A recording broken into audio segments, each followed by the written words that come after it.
Welcome to the Powderhorn Youth Podcast. I am your host, Nene, and I'm here with my guest. Did you forget your guest's name?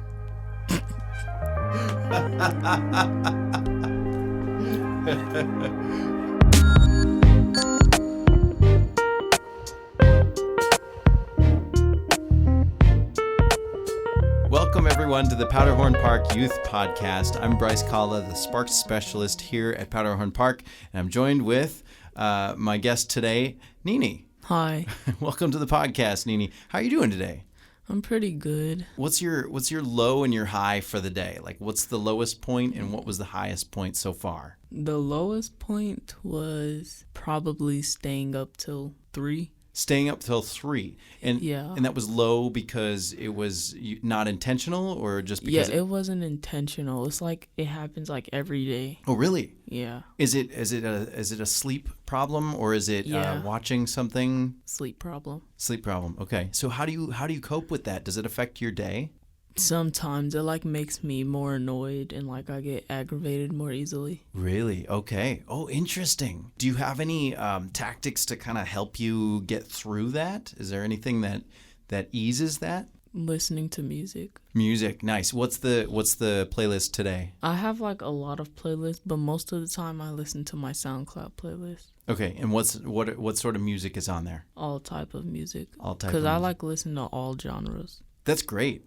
And do you purposely try to switch between genres, or do you just let it shuffle all, or? I purposely pick between them. That's great. Do you find any happy accidents where one song is maybe goes into the other song really perfectly? Yeah.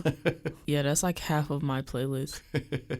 They just happen. There's no reason why this soundtrack should go into that artist's whatever. Yeah. Yeah, that's funny. Okay, so the low point was staying up late unintentionally. What was the high point of the day so far? Coming here. Coming to Spark Studio? Yeah. Or is it Powderhorn Park in general? Spark Studio. Oh, that makes me really happy to hear. Okay. When was the first time you, noticed Sparked? You come into the lobby a lot. We chat in the lobby about your day. This has been going on for a couple of months? Yeah. Not quite a year yet. Yeah, a couple months. But then you gradually started coming downstairs a little bit more. Yeah. I'm really glad to hear that that's part of your day. That's really, really awesome. What makes Spark Studio a highlight? What is it about it? 'Cause it's me liking music as much as I do, and down here having everything that I like drums, guitars, microphones, pianos. So yeah, it's it really just makes me feel comfortable. Great. That is incredible. Now, do you play any of these instruments so far? I've played the piano, and I've played with one of the guitars. Yeah. Okay. Yeah. Great. And I know just before we started recording this, you talked about wanting to learn the electric guitar. Yeah. Yeah. We are hoping to get some of those this summer. I believe we're supposed to get some instruments, a better drum kit, guitars, basses, some amplifiers, and hopefully get to more music learning and production with actual live instruments. So we could definitely make that happen for you. Is there a dream song or artist you want to cover if you were to learn the guitar? Is there something you'd want to play more than anything else? I'd probably cover either one of Aurora's songs or Billie Eilish's songs. Ooh, okay. Or Melanie Martinez. All right. Yeah, it is all over the place, isn't it? Yeah. What interests me about what you were saying, the access to the music and listening to a lot of genres, do you ever feel like listening to so many different things, do other people in your life support your music interests? Yeah. Okay. My mom and my older sister does. My little brother does sometimes when he feels like it. And my older brother, he just be doing his own thing. He make music himself. What about the other part of music, the lyrics? Do you write at all? Yeah, I've wrote probably 7 songs. 7 songs? Yeah. Okay. I just forgot where all of them are. You forgot they're where? They're most likely in a box in one of my drawers somewhere. Is it just handwritten on paper somewhere? Yeah. Okay. Do you doodle or anything on notebooks in school? Yeah. Yeah. I draw around. Yeah. outside the lines. Yeah, absolutely. Funny story. I have a bunch of my notebooks from when I was in high school, and there are doodles all over the pages, but more importantly, lyrics and notes like guitar tabs and drum tabs all over the place. And I found that pile of notebooks, and I'm going through it, and I'm trying to figure out where all of my songs are and trying to document them. It's really good to have them all in one place. Yeah, because, like, it brings back memories. Yeah, you it know? does. It does. And also, like, you just have that record of, like, I did this thing, right? Yeah. There's an accomplishment. What are some of the things that you write about, or what inspires you to get writing? Well, I've been writing for a while, but my mom really is one of the people that really got me into writing. Okay. Because, like, she's also the one that got me into drawing. Oh, really? Because I used to, like, love to draw. Yeah. And, she just, like, pushes me and encourages me to do the things that I want to do. Mm-hmm. And to not follow behind, anyone else's footsteps, and to be me. Yeah. Just be uniquely you. Yeah. Yeah, because your perspective matters so much. Like, it really goes into each piece of artwork, whether it's a drawing or a song, and it all, like, really speaks to the human experience. What does your mom do art as well? Yeah. Yeah. She paints, draws, and sometimes does sketches. My older brother draws too, so it's like kind of runs in the family. Okay, family of artists. Yeah. So I come from a family of not artists, and there's that sort of, oh, the artist, oh, you should get a real job. Do you have anybody in your family that's like, this person wants to, like, lift heavy things and work on machinery?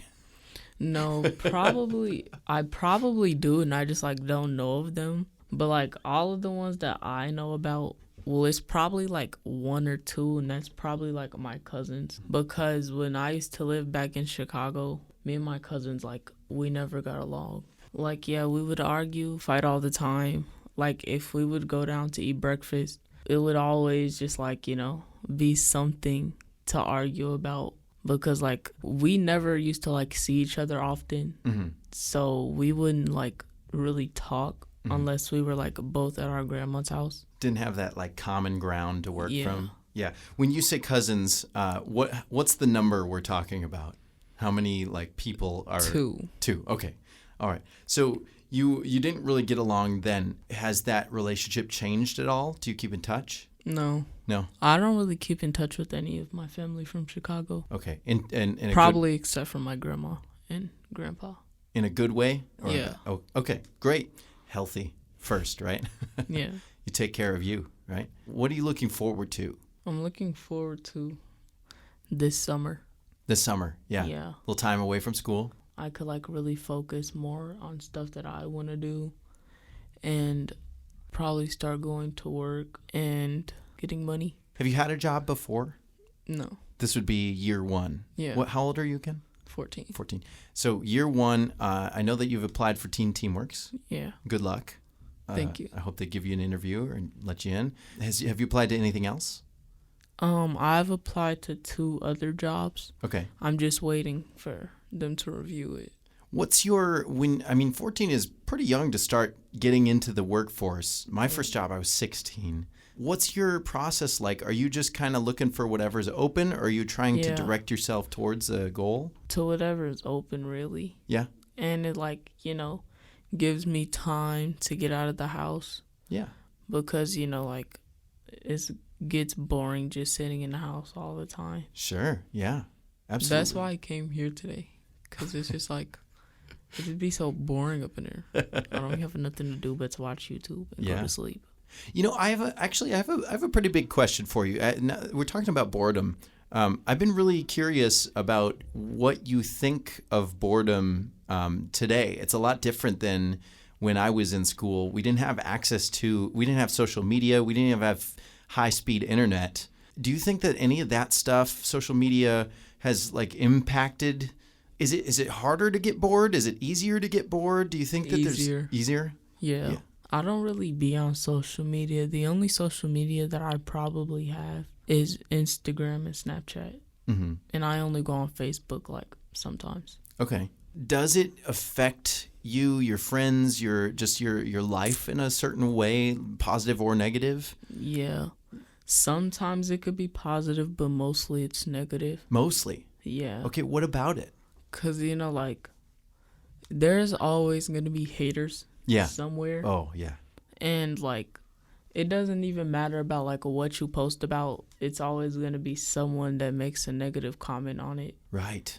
And, if you try to, like, defend yourself, some people see it as, like, you being mean or Right. bullying, or like that you just automatically want to fight or something. Yeah. And like I just get tired of the drama, so I don't go on social media as much as I used to. Props to you, though. I mean, for recognizing that. Yeah. Because there's a lot of people who just who don't know that, and they continue to find that cycle of just that anger of like being mad at someone for being mad at them, and then it's just a cycle of sad, and we hear a lot of stories about how much that affects people, and it breaks my heart. It can be used in good ways, but I think it can really be damaging. Especially high school is hard enough. Yeah. Right? Social media, it just makes it like way harder. Yeah. Like I was thinking when I get to high school to just like delete all socials. Really? And like, just get high school over with. Mm-hmm. And do the things that I want to do. And when I feel like, my mental state and, just like my well-being is like good enough for me to get back, That's really, really great. Do you think that like your friends, people your age, are feeling the same way? Probably. There's probably someone out there, but mostly, no, I don't think so. Don't think so. Okay. I've also been curious about that because there's been so much talk about social media and AI and all that stuff. And it all seems to point to, it's not very good, especially for growing minds. And I wonder if we've reached that point where even the young minds are going, yeah, this isn't helpful to us, and they start going away from it. So I think I'm really proud of you for seeing that. Thank you. And like recognizing that it affects you and choosing another route. Because, I mean, I would choose boredom over sadness any day. Yeah. Do you think that people are able to how long do you think you could sit in silence before you start getting a little antsy? I would say probably like an hour or two. Okay, nice. Because, like, yeah, it doesn't like silence doesn't really bother me. I prefer to be in the silence than to be, like surrounded by noise. That's incredible, and I love to hear that because I think silence is important. As much as I like talking, we're on a podcast. It's all talking. Yeah. As much as we make music down here, silence is really golden, and knowing where to place it and when to have it is a really important balance, just like switching genres of music, right? Yeah. I'm so, I don't know what it is, but it jazzes me up to to hear that you're choosing the higher road. You're looking for some work, but you're also looking to do your own kind of thing. What's the next big thing besides work? You mentioned a little bit about doing the thing that you want to do, having the time for specifically you. What's the big dream project? Probably to be a singer or a dancer. Nice. Or an actor. Or all three? Yeah. I really want to be an actor. Yeah? We could take care of all of that with Spark Studios. Yeah. But also there's a lot of other places where you could get those things. Are you a part of any of the theater club or anything like that at school? Have you been in any? No. I was, because like all the schools that I go to doesn't have a theater. Really? Yeah. Oh, no. Yeah, I was going to go to a school that had a theater, but they said I was waitlisted and that there wasn't any spots open. So I couldn't get in. So now I'm just like, I have no clubs to go in. Yet. Yeah. Yet. We'll take care of it. We'll make it happen. All right. Well, there's plenty of programs here. We've got filmmaking club this summer. If Teamworks or the jobs that you've applied to don't work out, you can always come to filmmaking club and get some of that acting experience as well. Okay. All right. Well, anything else on your mind? Any advice you want to give to anybody listening? To always be yourself and to not let people's words bring you down, and to always be unique and do what you want to do. Yes, absolutely. Do not cave in to societal pressures. Do what makes you you. Yeah. Excellent. Thank you so much for doing this episode with me. You're welcome. And thank you to all of the listeners out there for tuning in to another Powderhorn Park Youth Podcast. We record these on Wednesdays from 4 to 6 here at Powderhorn Park. And I'm looking forward to finding out what we learn next time. Thank you so much for stopping in, Nene. You're welcome. Thank you for having me. Absolutely. All right, let's go edit this thing.